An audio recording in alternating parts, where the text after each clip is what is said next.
Hello and welcome to our next video blog. I thought it would be good to carry on talking to Andy Serkis about some of the fun and games we had during our first block of shooting. Andy?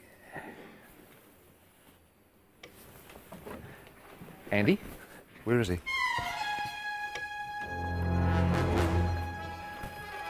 Andy? What is this place? This isn't Wellington. Where am I? Isn't this where James Bond crashed his Aston Martin in 1964?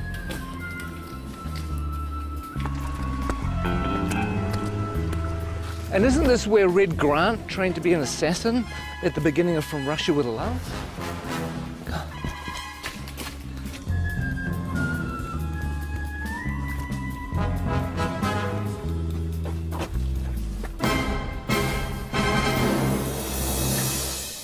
You know what? I think we should just run the blog anyway. So what we did is we asked cast and crew to tell us a few of their favourite memories from the first 3 or 4 months of shooting. So please enjoy that and I'll go figure out where I am.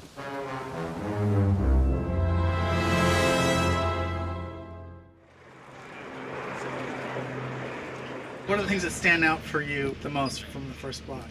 I think for me, my favourite stuff we've done so far has been Gollum's cave. Was that precious? The way that Pete did that scene, it felt like I was watching a play. It was sort of like you could just sit back and watch these amazing guys do their thing. Him and Martin together were fantastic. It was really cool.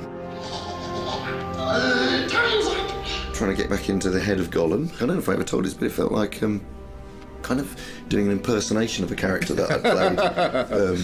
Yes. A long time. It was weird because it was like, you know, having to re-own it again. Yeah, it was pretty cool. It was a nice way of starting. I felt sorry for Martin because he was suddenly thrust into having to find the character of Bilbo and have to deal with you for a whole week, going at him the whole time. I mean, it must have been a bit intimidating. Blazes and splashes. That's a meaty mouthful. Yeah. It's going to be a good movie. Check it out. After 2 years of, oh my God, when are we ever going to shoot this film? We had 13 dwarves and a hobbit. We might have had a wizard as well. And suddenly, it's real. Seeing the sets were like amazing. That was true. I mean, coming to Bag End for the first time and walking through. That was our first day, wasn't it? It was, first day on the job. That was amazing. Can you name them? Name the dwarves. Ori Dori Nori, Biffa Bobba, Biffa... Biffa Bobba Boffa, Ori Nori Nori. I can never remember. See, that's the problem. You can't even remember who they are. You have Philly and Killy. There's Thorin, and there's Loin, and there's Oin, and Dwalin and Balin, and there's Biffa, Boffa and Bomber, and then there are the three Dori, Nori and Ori. I think that's it, isn't it? I think so. 13 Dwarves is one of the reasons why I dreaded The Hobbit and why I really didn't think I was going to make it for such a long time. But the irony is it's turned out to be one of the joys of the film. Oh my God.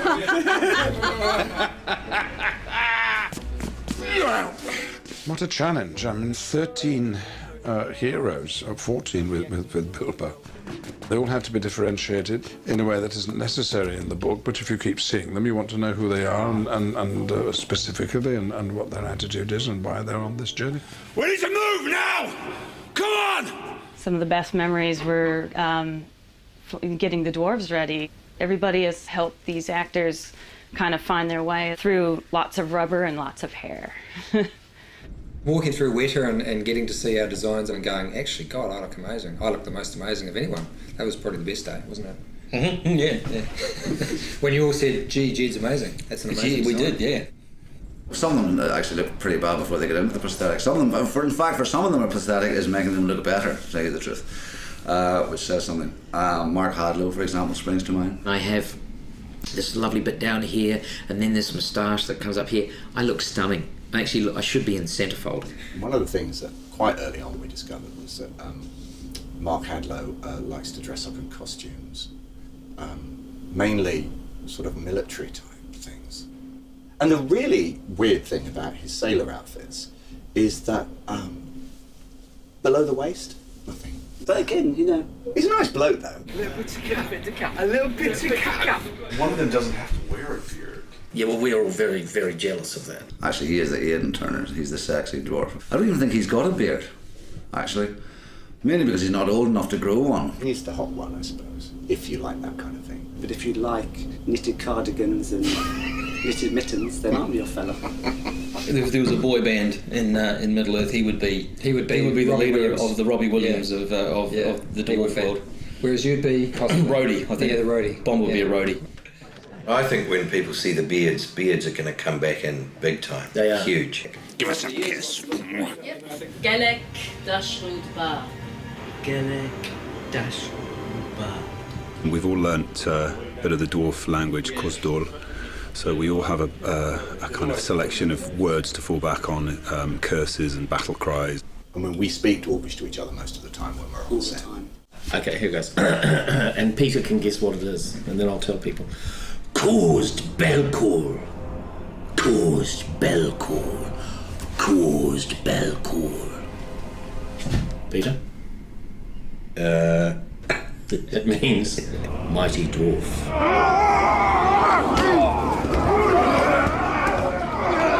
We had Trollshaw. Well, you got to do all the fun stuff in Trollshaw. Yeah, we did. I had to shoot dialogue and things, and he got to do all the good fighting troll stuff. It is the great thing about the dwarves is that even though there's this comic element to some of the characters, not all of them, but some of them, when they fight, they really fight. We started with 3 months of intense training. We did stunt fighting, we did horse riding. We did the gym 4 times a week. We did dwarf movement intensely. They were trying to get us to a point where they could actually kill us and bring us back from the dead, kill us, bring us back from the dead, all the CPR and stuff like that, because that's what it'll be like on set. They did it by breaking us down. Yeah. They did it by essentially reducing us to the absolute amoeba stage and then building us up again as dwarfs. We've come through it as better dwarves, I feel. I do too. I mean, I know that William's discovered his inner dwarf. I have. Well, we all have, actually. It's a frightening thing, but this is the job that had to be done. If I could say key moments in Block 1, arriving in Rivendell and meeting Elrond and dining at his table, it really feels like you're stepping into Middle Earth. There are some who would not deem it wise. What do you mean? You're not the only guardian to stand watch over Middle Earth. I remember it now, but later on. I love working with Hugo and Kate back in Rivendell again. That was fantastic. Hello. Welcome. I still can't quite get over being on set with Ian as Gandalf and then, Kate Blanchett with Galadriel and Hugo with Elrond, and you just feel like you step back into a movie again. It's kind of weird. Is this a new one? This is different. Yeah, different one. High points really, I think, was getting Kate Blanchett with a long train. Beautiful. Kate, that's beautiful. Who that is? They're all going to want one. Just don't ask me to walk anywhere. One of the things that I like is that we're getting a little bit of the music into the movie too, the songs. Tolkien wrote quite a few songs for The Hobbit. I got to sing a song. You want to hum a few bars for us now? Oh, it's a classic song. It's after sort of Cole Porter, Gershwin, and that type of thing. There's an inn, there's a merry old inn beneath an old grey hill. He squeaked and soared and quickened the tune while the landlord shook the man in the moon. It's after 3, he said. I think it'd be great if Dwalin just yelled the whole thing. So the cat and the man went away. They'll swallow the tipsy cat.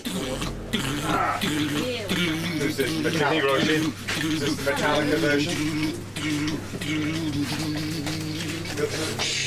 Who is this? That's the Metallica version. Well, I'll be singing at the Oscars is a different matter, but hopefully some people might sing it in the shower. Oh, excuse me. I think this is a Peter Jackson question. Which dwarf would you like to invite to dinner? Well, I wouldn't invite any of them except myself. I'm afraid that the table manners aren't of the best. But you get your fist when you do that! They would not want Biffa over for dinner. He would be like the bottom of the line.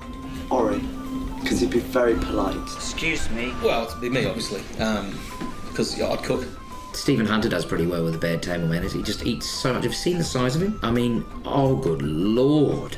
He's enormous. I tried to talk to him about cutting down his cholesterol and his butter intake. I don't think you'd invite Norrie because he'd steal all the silverware. You'd never invite Graham McTavish because he would sit there and glare at you and show his forearms all night. Dwallin's a real warrior. When he parties, he goes completely mad, like so many Scottish people. Here you go. Well, the words kettle black calling pot come to mind. I don't think you'd invite any dwarf to dinner, actually. I wouldn't have them all together, though. Not 13, maybe a couple at a time. Special person to meet here, John Rhys Davies. It was fun on one of the days that we were in Bag End with the dwarves that John Rhys Davies came to visit. Oh, yeah? And it was great to introduce him not only to Gloin, who's his father in the story, but also to all the other dwarves. Hello, my boy. It's just like coming home to family. I predicted what John would say, and he pretty much said it word for word. I could just imagine, you know, him saying, "Oh, you poor bastards." that's pretty much what he went on to say. You poor buggers. When he gets you running up the hill in full armour, you'll enjoy that. But you are going to be spectacular. And you'll be chased by women all around the world. but only if you're in costume and makeup. Okay. All right. We've been here since January the 13th. So what is that, 5 months? And we haven't even scratched the surface. Who are you doubling, Pete? Hey, I'm doubling Stanley Kubrick. One of the biggest moments was when we all put our gear on and we all stood together, sort of looking around at each other into the characters' faces. To stand in a circle and look at the guys that were going on the quest, I got a real tingle up my spine. Lovely, thank you, that's terrific. I think we can check the gate on that.